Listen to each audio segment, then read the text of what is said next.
Morning everyone, this is Richard Microgrinder with another 30 now video. My last video was on iPoker. I'm not playing on there this morning. I'm not making videos there again this morning either. The 30 now Snap series does appear to be the most popular work that I do when it comes to producing my videos, so I think that's probably where I'm going to stay, making videos that I quite enjoy doing too. Enjoy the pace, I enjoy the games, I know the games best, so yeah, I think it's a good spot to do. Today, in this video, I'm going to concentrate a little bit on something I've just started toying with, which is donk betting a little bit more. The reason being that I've noticed, well, not lately, for a while now, people's c-bet percentages are coming way down from where they used to be. People just aren't c-bet. There's not that many players are c-betting 70% plus anymore, so you just can't rely on the c-bet coming. So now I'm kind of just toying with it, and it's certainly, I don't believe it's for definite a better strategy than checking to the raiser, but just toying with hands that I'm going to check. I was thinking of check calling or check raising with. I'm actually now just donk betting with, and I don't know if it's good or bad. It feels good in a way because it doesn't allow players to check back a lot of the hands that are checking back with a lot of the marginal stuff that may or may not call a bet. And I think you can definitely get some extra value. And yeah, when we flop sets and someone flops top pair, we might not be able to get full stacks in. But overall, as a strategy, I'm not sure. I think it may be better. It would work better if I actually had stats on people, so I could make it really exploitative by donk betting into people who have low c-bets in like the 50% region, and maybe checking to people with the higher c-bets in the 70% plus region. So naturally, we'd prefer to have stats, but we don't. So we have to make some relatively loose assumptions. Now, there are some players on here that I would check to, like your T-Ball, for example, who's got the purple tag. This Carter guy. The aggressive players, I'm still going to check to. I'm only going to be donking into the players who I don't believe are like not guaranteed, but I don't believe have a strong c-betting frequency. So yeah, we'll talk if we get in a situation where we can do it. We'll talk about that as they come along. Other than that, let's just hope we have a fun session, get some fun spots and see what happens from there. I'll get my spam out of the way early this video. I like to put it in different spots. I am a micro-stakes coach.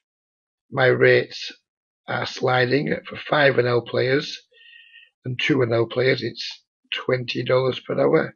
For 10-0 players, it's $25 per hour. And if you're playing higher than 10-0, it's $30 per hour. For that, you get my full attention in Skype when I'm in there. You get to join my micro-stakes Skype group of players I'm currently working with, which at the moment I think has 18 players in it. And yeah, just come and give it a try. Just try one session. $20 to $30. It's not a lot, and it could just put you on the path from being maybe a break-even or losing player into a winning player. I've done that with many players, just like you. So if you're not sure, just give it a whirl. You haven't got that much to lose, and if it really is horrendous and you really don't enjoy it, I will give a full refund. So there you go, that's still out of the way. It's 3-bet. I wasn't fond of 3-betting this guy because he does fold a fair bit to 3-bets. But having said that, I have had a little bit of image with him lately. So I thought he may just do something a little bit on the line. Makes me 6 big blind squeeze. Doesn't really tell me which that's poo or not that. But it's defend.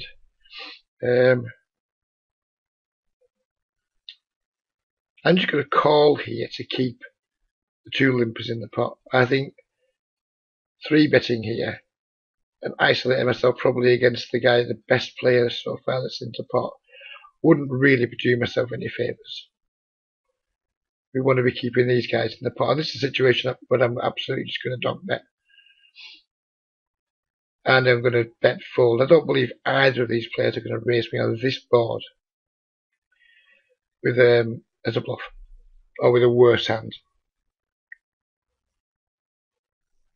But I do believe I can definitely get value primarily from this G positive guy, and then not as much from this E-baller guy. I expect E-baller to fold or raise most of the time there. He may call with a hand like Ace Queen or Ace King. But that's a spot where I just don't want to really get a check call guessing game against people, especially the guy who's a weaker player who may only bet when I'm beat. But Pat, he doesn't raise too much. He's not a prolific raiser from many positions, so just call here, and I'll be looking to try and attack any weakness that he shows. He doesn't show any, so I'm not really that into. I think his stats. I think he's got a single-digit PFR. It doesn't say him or not, but I remember him from full ring games when I was coming up, and he played about 17-8. So yeah, I think I'm just way too strong to fold blind versus blind, obviously. But when a 17-8 raises, then C bets with my more marginal holdings, I'm just prepared to just fair enough, give them some credit, move on. It's no big deal. It's only Ace Jack high.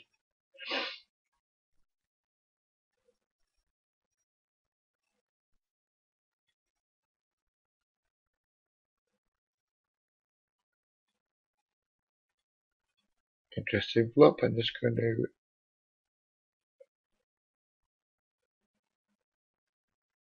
and a pretty standard continuation bet with my flush draw, a 1-over card, which if I get called may or may not be good, and a backdoor straight draw.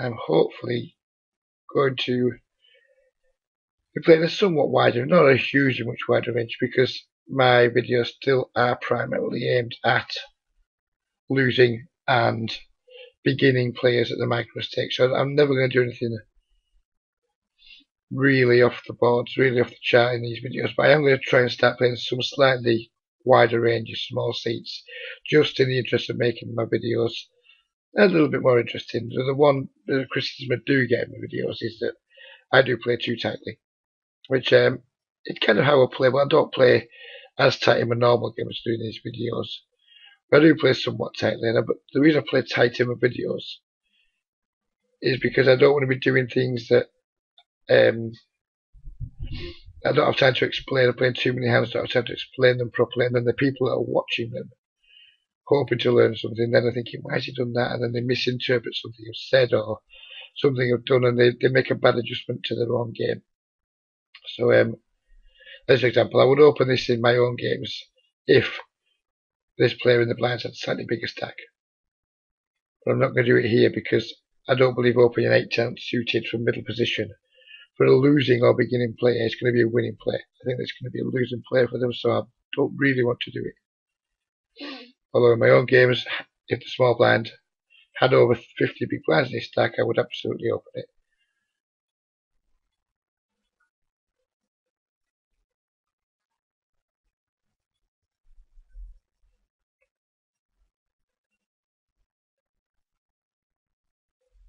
If I do anything that I wouldn't normally advise a beginning or losing player to play like, or make a play, I will do my very best to explain it. Because I do want to keep my videos interesting, but I also want to keep them fit for purpose, and it's a difficult balancing act. Here I'm just going to bet fold all 3 streets. I'm going to bet fold slightly smaller than I think he would bet if I check to him each time. Kind of like blocking bets.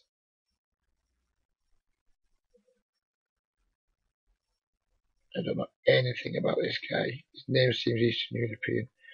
I don't believe I've come across him. If I have, I certainly don't remember him. I'm going to start off by just making a 3-bet. Let's see what happens. Probably going to call the 4-bet, depending on what size he makes it.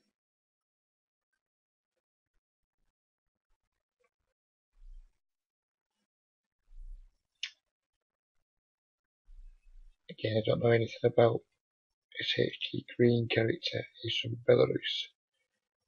It probably means he's probably not going to be a losing player, but we will defend the King 5 to a button up to a small blind min raise.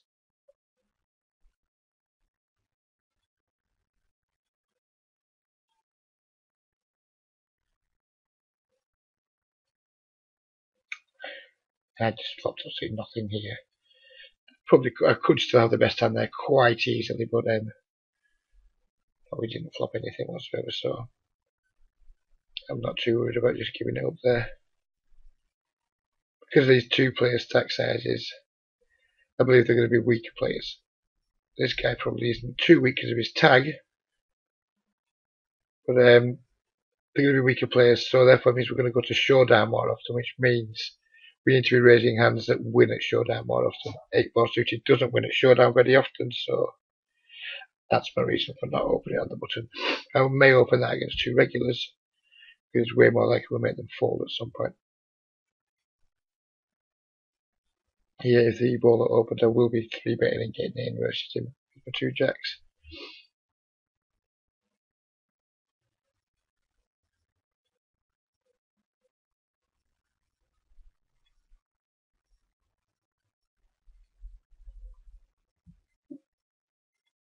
And if he has the cue for pocket jacks, I'm going to lose $32.93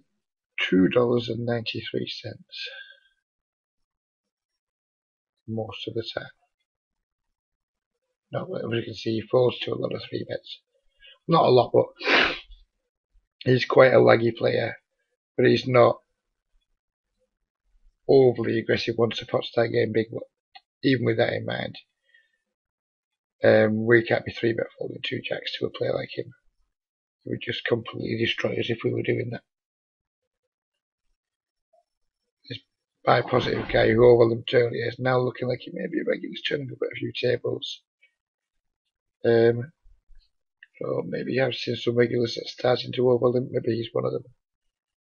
I'm not sure. I think of the overlimping strategy. I think if you're just doing it with a very narrow range of just like the small and medium pairs, I guess it's probably okay. It's exploitable, but it's probably okay.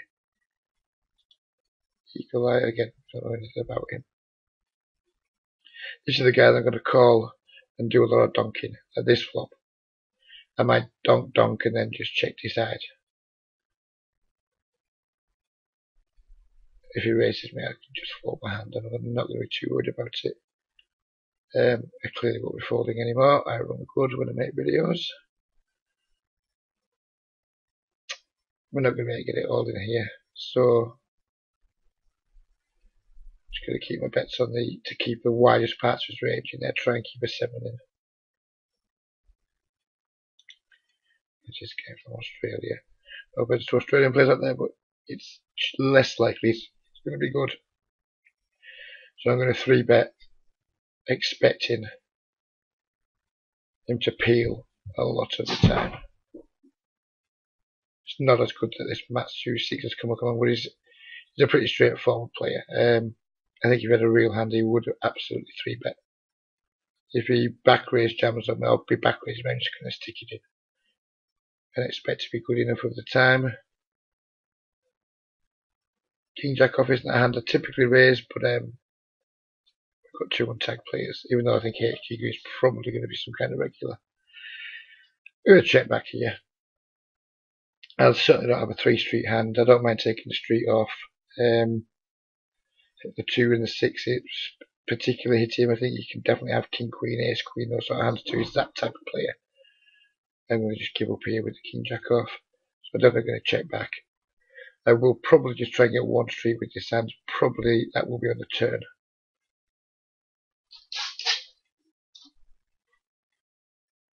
So I'm just going to go for it.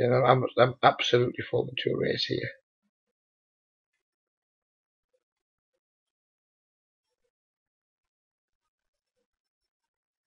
And if he calls, we're probably just going to check back the river unless it's a jack, of course.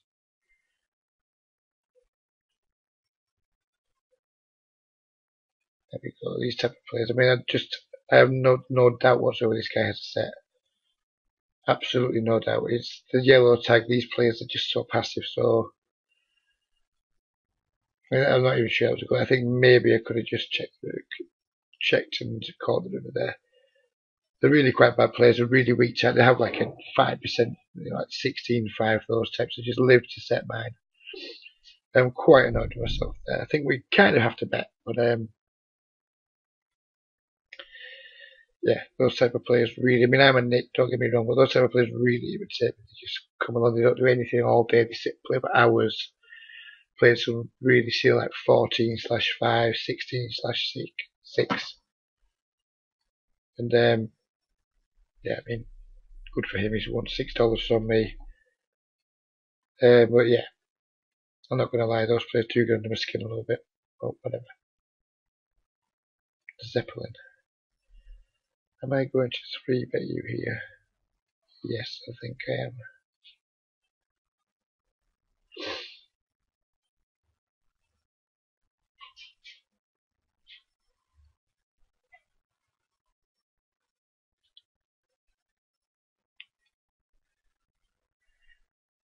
Pretty standard isolation. Over here. Which not a nice sorry, but my apologies. I thought this guy limped in.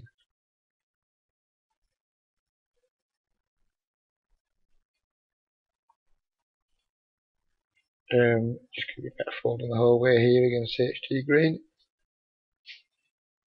Right, now he's called. We have to start considering how much we need to bet to get the money in. If we bet around 6-7 here, it's going to put 20. Yeah, 7's about right because it leaves us with a bit of jam the river. Here again, just another bet fold against HG green. There we go. We just set ourselves up. Perfect pot size bet on the river. I'm glad the 8's come really because it makes it less likely that he's been slow playing a set of 8s.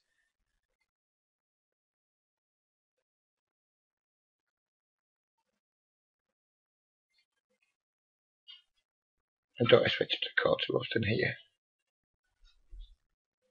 Need to stretch to imagine I mean, he's going to need ace king to call here, I would imagine. For me to call him, for calling me to win, I mean. I thought he was going to call me with like a hand like king jack or ace queen. Who knows, he might. But I think it'd be a poor call if he did. Yeah, ace king. It's kind of a cooler for him, but it's a bad beat for him. Cooler for him. Call it what you will. So unlucky there, sir.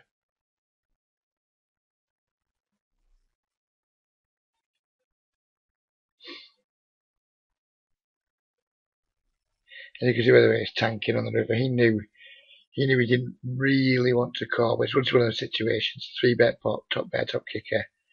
Pretty dry board. Unfortunately for him, he just kind of has to go broke there with that exact hand. That's definitely the definition of a crying call. Hero just overcalled because he's got tight opening range. There's a fish that's just called too, so I want to be in the pot, but I don't want it to be a particularly big pot. And now it's just a really easy fold. It can be tempting to play these hands, but we don't really typically want to be going around putting 11 blinds in pre-flop with just 10-9 high. It's a pretty hand. We all like to play them, but you've got to be able to regulate yourself. You've got to be able to say, no, I'm not getting the correct odds. Although my implied odds are good, we really only got 10 high, and we need to be folding these hands. I'm not going to raise here because Zeppelin might still be a little bit salty. Jack 3 is a hand that I would raise when I'm playing my own. I don't raise it very often in videos, but I do raise it when I'm playing just myself privately. Hopefully someone does a squeeze here. They don't.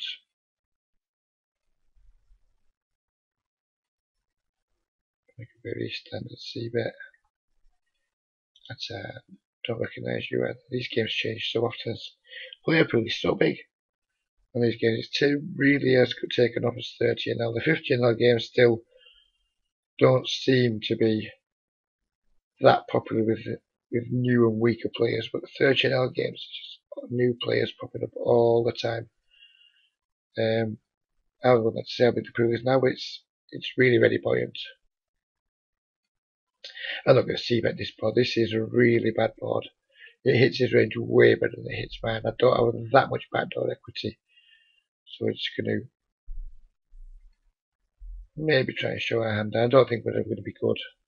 I don't think we're ever going to get many folds either, so that's a situation where it's not a lot we can do.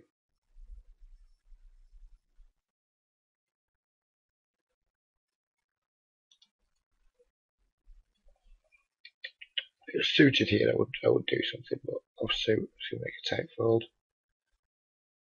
Might do something, I will probably just call.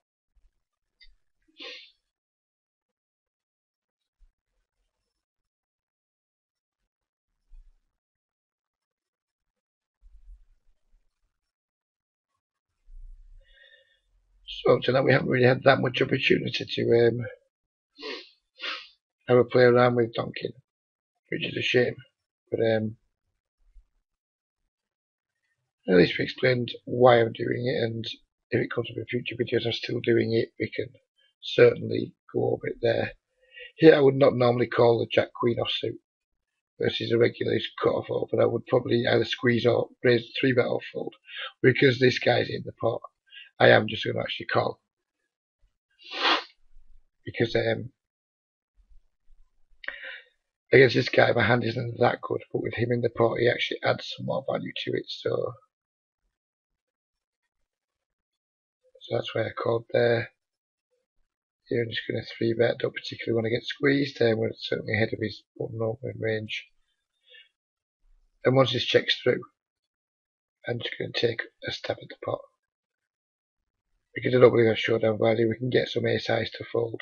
And sometimes, not very often, but sometimes we can hit a heart and the jack will bail us out. This isn't the best board to C-bet, but that said, I do have a little bit of backdoor equity. And now I'm probably just going to check fold, I want to say, against this guy. I'm just going to check back his King X. If he hasn't got a heart, he hasn't got the Queen or the Ace of Hearts, I don't believe he's going to bet. So I'm just going to hope I've won. You know, just giving up when this guy's called me. Unless this guy bets really small. It's a good sighting. It's a good sighting from him. It's giving me good odds. I didn't want to check call this river. I really didn't want to check call it. What does my note say? My time rank, just 2013. It's not that out of line as a player. I'm going to call, but it's really close. I don't particularly like calling here. I think I'm going to lose a lot, but I'm getting nearly 4-1 on my money. Yeah, there we go. Pretty much exactly what I expected to have. But again, nearly 4-1. If he'd bet a bigger size, I would have had quite an easy fold. But he did size his bet well. He kind of probably put me on the kind of range that I had. A weak made hand. Yeah, good bet, so well played. I wouldn't have called much more than that for sure. I'm just going to take a very transparent stab at this against this guy. HT green.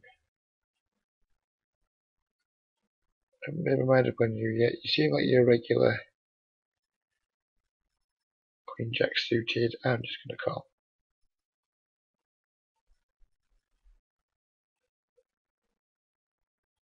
We completely break.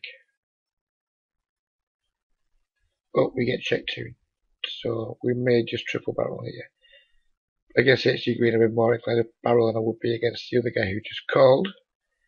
This might sometimes be an okay squeeze spot, but this guy's so short stacked, I'm actually going to change the tag on him. because I think he's a, for want of a better way of putting it, pro short stacker. I don't think he's a pro, obviously, but I think he tries to play the pro short stacker style. But that doesn't top his tackle. He's just a bad, aggressive, weird player who probably doesn't have a lot of money. Yeah, so put him that way for now.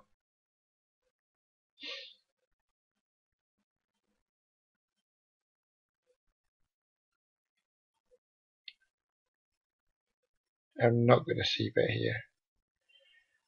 I'm not going to call this bet though.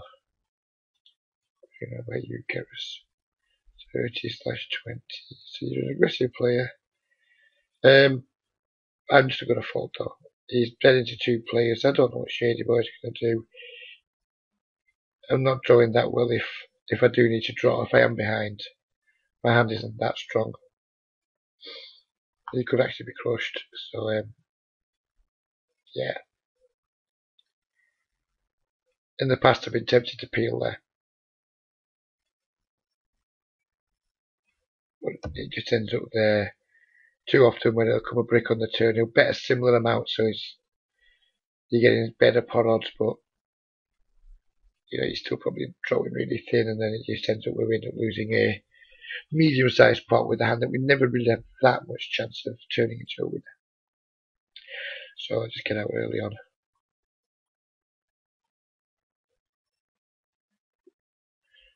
A lot of new players in the games. I am playing at a time when I don't usually play though. It's currently around 10 o'clock in the morning in the UK. It's typically not a time I find myself playing too often, so this maybe explains the amount of apparent regulars like Victor Aguado, PG, the other guy from Belarus, that seem to be in the games that I haven't got tagged. Normally I have most regulars tagged.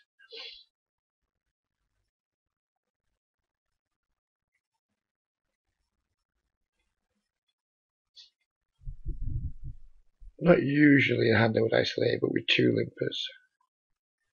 We're just going to make a big isolation raise and just try and pick the pot now. The reason I make it so big is I don't want to just make it 5x, get 2 callers, then I'm in a 15, 16, 17 big blind pot post slot with ace-9 offsuit. I really want to get that pot head. Well, I really just want to pick it up there and then pick up some dead money and move on. But if I don't get that, the second prize I want is just to be playing the pot heads up. I may have gone 1 click too far there with the 210, but it's not a big deal. Yeah, I'm going to call because of these 2 potentially weak players behind me here with the less than 100 big blind stacks. I don't know anything about play using Qs from China. You tell me which. If someone's from Belarus or Estonia, you can usually assume they're going to be some kind of decent player. From China, they have a definite mix of good and bad. Here's quite an interesting situation. Small open, small 3-bet. I'm going to cold 4-bet here. If I get jammed on, I don't expect to really be in that good a shape. But obviously I have to call it off. And that goes without saying.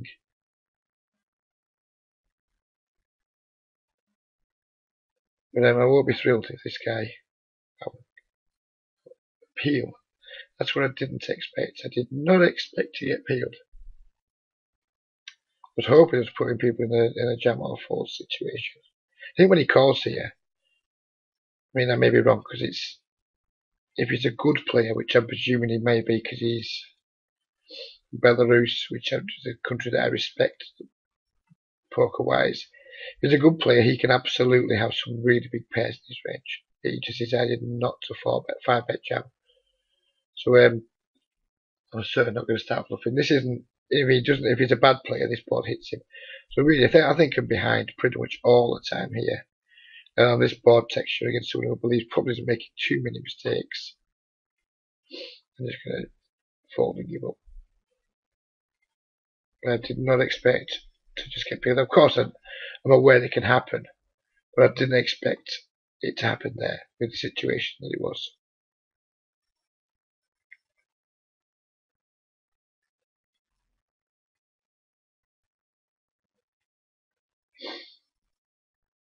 I've been noticing quite a lot lately that I've been misplaying quite a lot of ace high hand support, so I've been c-betting too much with them. I didn't have the best of Aprils. I did quite a lot of work towards the end of the month on my game, and I've been making way too many hopeless c-bets in 3-bet pots with just 2 high cards that hadn't improved. And I didn't lose a lot of money because I play 30 now, 50 now. I can still afford to have some sandwiches and some a cup of tea for my lunch. But yeah, I think I was definitely went a little bit overboard with the c-bets in 3-bet pots, and that would have been a situation where perhaps I may have just fired out quite a hopeless c-bet there. It's not hard for the guy to put me in a really big hand anyway. So I think good players there. If I was the guy in that spot on the button and had 3-bet aces there or kings or something, I would probably call a cold 4-bet for regular 2. I probably wouldn't 5-bet jam unless I thought I was up against a player who never ever 4-bet bluffed, and in that case I would jam for value. But he probably knows that I'm a regular. He probably knows that I'm capable of putting the occasional 4-bet bluff in there. So really cosy, kind of makes me, I'm forced to play honestly post-flop, really. Some people may not agree with that, but I believe it's true. I believe I'm forced to play honestly. I'm not sure if c-bet there would be that profitable, but I would definitely be interested to hear arguments for c-betting there.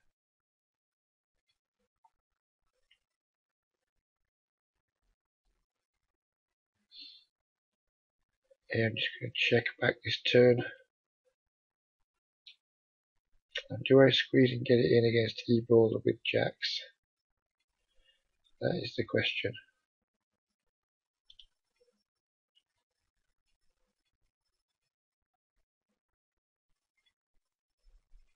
I think the answer that I've found is yes. Again, I'm getting another really good price here. I don't expect to be good very often at all here. But again, I'm getting close to, what, 5 to 1 on my money nearly. I expect to have a queen most of the time, but 5 to 1, can't turn it down. And that's why we can't turn it down, because the guy's just made an absurd flaw on the flop. That is beyond absurd. If he had actually made a decent size bet on the river there, his plan would have worked. As bad as his plan was, it would have actually worked there. That's why we can't ever fold really when we're getting 4 to 1, because we have to be right so infrequent. We need like 22%, 20% equity, something like that. Which is why I had to call earlier. I didn't like it, but we're getting 4 to 1. It's just too big a price. You're making a much bigger mistake by folding when you've got a bluff catcher than you are by calling.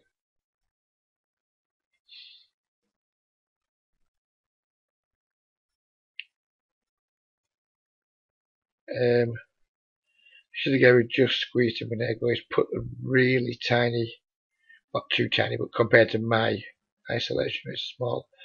It's queen jack off. I don't care that it's only 3 and a bit blinds more. I'm just going to fold it because it's such a trouble hand in those situations. I just not a hand that I want to play out of position in a 3-bet pot. I don't care how small the 3-bet is.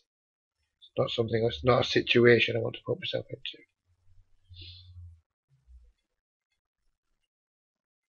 Continue that. Small c-bets in these situations.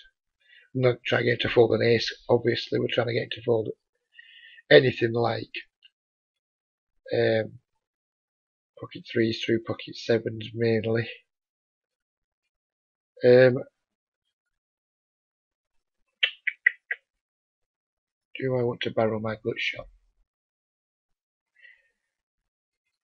Yes, I think I do. I'm not going to bet the river. If he doesn't fold here, I'm not going to bet the river because I think he's going to turn up with a weak ace too often here. Well, not a weak ace, but maybe he's going to turn up with ace queen, ace 10, those type of things. I'm just not prepared to try and triple barrel bluff. So on a board that hasn't changed very much, the second barrel's worth firing just to make sure that we get him off all these pairs that aren't an ace. Wow. Now let's change my thoughts slightly on B positive, this G positive guy. Did not expect that. There we go. See, we're always learning things in this game. I did not expect to see the 7-3 of clubs there.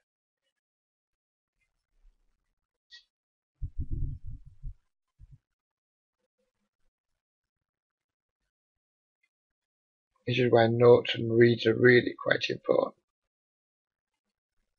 I would definitely go ahead and note that after the session. This is just a very easy 3-bet for value against the guy with the fish tag. Sorry, Keris, if you're watching and you've got quite an unflattering tag, but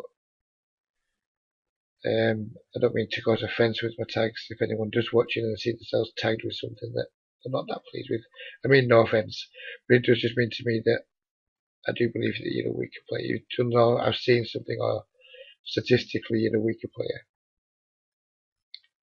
Aha, now it's dark. That is a gentleman I'm currently working with who's probably going to watch this video.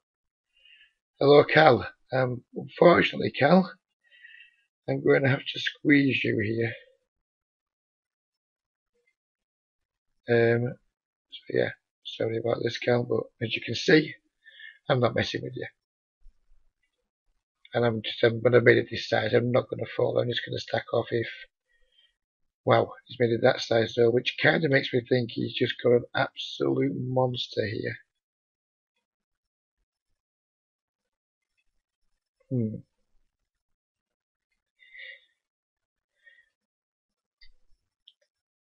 Actually, I'm just going to fold here. I just don't believe he's ever bluffing in this situation when he's using that size. If it's shoved, I would have called. Because I think he's going to have a lot of jacks and queens and things that I'm doing pretty well against. Or okay against, at least. But when he makes it this size, like almost like he's daring me to 5-bet him. I just don't think he's ever a bluff. I think it's kings and aces pretty much all the time. I fell into that trap so often in my life. I'm just not prepared to do it. But again, that's another does raise an interesting question of should I have put the squeeze in there if I'm not ready to stack off. It's two interesting, or pretty interesting hands for discussion that we've had now. Both of which I've lost, both of which with ace king.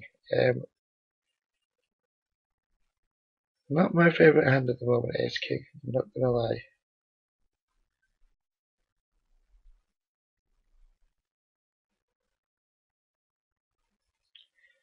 So we've been going for 38 minutes now. I've been trying to make my new videos around 40 minutes and doing at least 2 a week, maybe more. I like doing them, so I might start doing more than 2 a week. Who cares? I'm hurting nobody. I enjoy doing it. Some people enjoy watching them. Who knows? I'm going to do at least 2 a week, maybe more. Yeah, so I'm going to just make them 40 minutes. It just means the whole processing time is shorter too. Everything about it. It's just the longer the video, the longer it takes to actually process it, upload it, render it, all that nonsense. So yeah, I'm trying to stick to around 40 minutes. Just going to call here against these guys. Button open, and just going to check for now we've missed. Don't have a particular issue with the way I played that hand. So yeah, it's been a bit of a tepid end to the session. Yeah, I think it's been a good session in terms of points for discussion.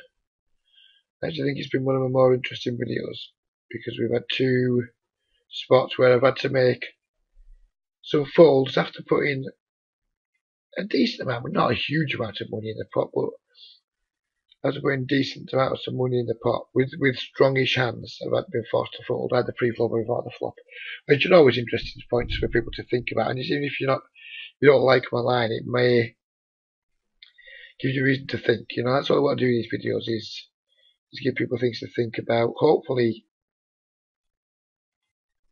help some struggling players along with my videos, but also give players who aren't struggling too much, but just watch them, give them something to think about. You know, I'm not saying whatever I do, it's not always right. It certainly isn't, far from it. So yeah, if nothing else, even if you really disagree with a play, you're still getting something from it because it's giving you something to think about.